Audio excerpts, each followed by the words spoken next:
भारत में ट्रैफिक की समस्या एक आम समस्या है। लोगों के द्वारा ट्रैफिक नियमों का पालन नहीं किया जाता है। जो रेड सिग्नल होता है उनके नियमों का भी पालन नहीं किया जाता है।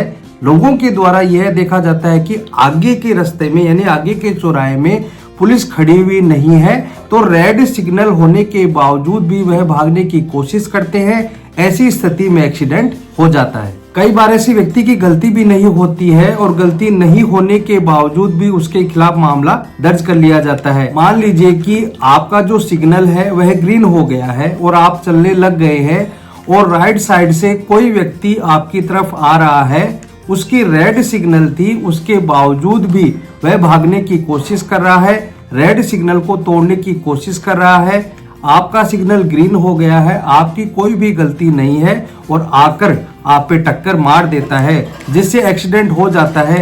लेकिन पुलिस के द्वारा भी जिसकी गाड़ी बड़ी होती है उसके खिलाफ भी मामला दर्ज कर लिया जाता है। तो ऐसी स्थिति में अगर एक्सीडेंट हो जाता है तो आप क्या करेंगे, पुलिस से कैसे बचेंगे, इसके लिए कानून क्या कहता है और आपके कानूनी अधिकार क्या है, जानने के लिए आपको यह वीडियो अंत तक देखना होगा। तो बने रहिए वीडियो के अंत तक।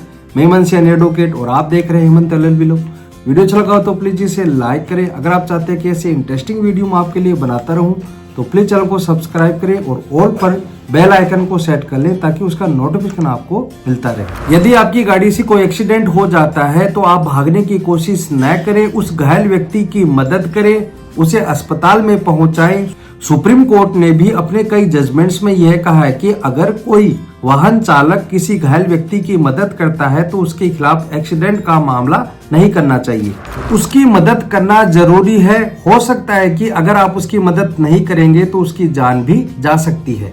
आप तुरंत ही पुलिस को सूचना करें। अगर आपकी गलती नहीं है तो आप बता सकते हैं कि जो यह घायल व्यक्ति है वह रोंग साइड से आया और उसने मेरे को टक्कर मारी, जिससे मेरा बहुत ही ज्यादा नुकसान हो गया। आपको अपनी गाड़ी के जितने भी डॉक्यूमेंट हैं जैसे RC, registration certificate, driving licence, insurance आदि आदि पुलिस को दिखाने हैं। आपको धैर्य रखना है। अगर आप एक्सीडेंट करके वहां से भाग जाते हैं तो पुलिस के द्वारा आपके खिलाफ हिट एंड रन का मामला भी दर्ज किया जा सकता है। अब तो टेक्नोलॉजी का जमाना है, हर जगह पर CCTV कैमरे लगे हुए हैं। अगर कोई भी कैमरे में आपका गाड़ी का नंबर आ जाता है तो उससे आपका नाम और एड्रेस का पता किया जा सकता है। इसलिए भागने का तो बिल्कुल भी सवाल नहीं होता है। इसलिए सबसे अच्छा तरीका यही है जो मैंने अभी आपको बताया है। अगर एक्सीडेंट होता है तो कानून की कौन कौन सी धाराएं लगाई जाती हैं। मोटर व्हीकल एक्ट 1988 के सेक्शन 134 के तहत यह बताया गया है कि अगर कोई व्यक्ति यानी वाहन चालक एक्सीडेंट करता है तो घायल व्यक्ति की मदद करनी होगी, यह मैंडेटरी है। मोटर व्हीकल एक्ट 1988 के सेक्शन 184 में यह बताया गया है कि अगर कोई व्यक्ति खतरनाक ड्राइविंग करता है तो उस पर 5,000 रुपए जुर्माना और 6 माह की कैद हो सकती है। मोटर व्हीकल एक्ट 1988 के सेक्शन 185 के तहत अगर कोई व्यक्ति नशे की हालत में गाड़ी चलाता हुआ पकड़ा जाता है तो उस पर 10,000 रुपए का जुर्माना और 6 माह तक की जेल हो सकती है।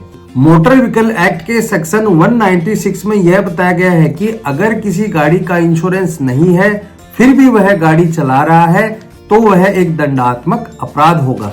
इसके अलावा BNS की भी कई धाराएं जैसे उतावलेपन से गाड़ी चलाना, गंभीर रूप से किसी व्यक्ति को घायल कर देना है, साधारण रूप से किसी व्यक्ति को घायल कर देना, ऐसी स्थिति में BNS की धाराएं लगाई जाएंगी एक्सीडेंट होने पर।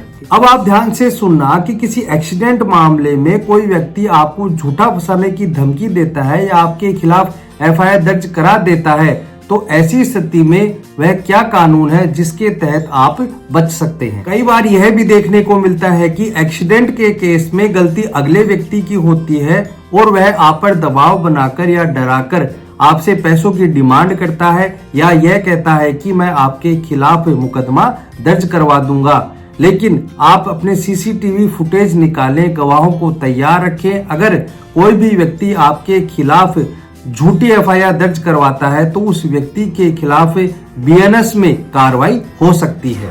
अगर आपके खिलाफ न्यायालय में चार्जशीट पेश हो गई है या आपके खिलाफ FIR दर्ज हो गई है और अगर आपको यह लगता है कि मेरे पास पक्के सबूत हैं और इन सबूतों के आधार पर मैं साबित कर सकता हूं कि गलती अगले व्यक्ति की है, तो आप हाई कोर्ट में जाकर 482 के तहत आप वहां पर जाकर उस चार्जशीट या एफआईआर को क्वेश करवा सकते हैं। हाई कोर्ट को इनहेरेंस पावर दी गई है।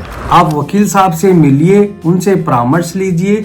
अगर आपके साथ गलत हुआ है तो आप अपनी लड़ाई खुद लड़ सकते हैं। तो दोस्तों आज के लिए इतना ही। वीडियो अच्छा लगा तो प्लीज इसे लाइक करें। अगर आप चाहते हैं कि ऐसे इंटरेस्टिंग वीडियो मैं आपके लिए बनाता रहूं तो प्लीज चैनल को सब्सक्राइब जरूर से करें, ताकि ऐसे ही भविष्य में इंटरेस्टिंग वीडियो मैं आपके लिए लाता रहूं। धन्यवाद।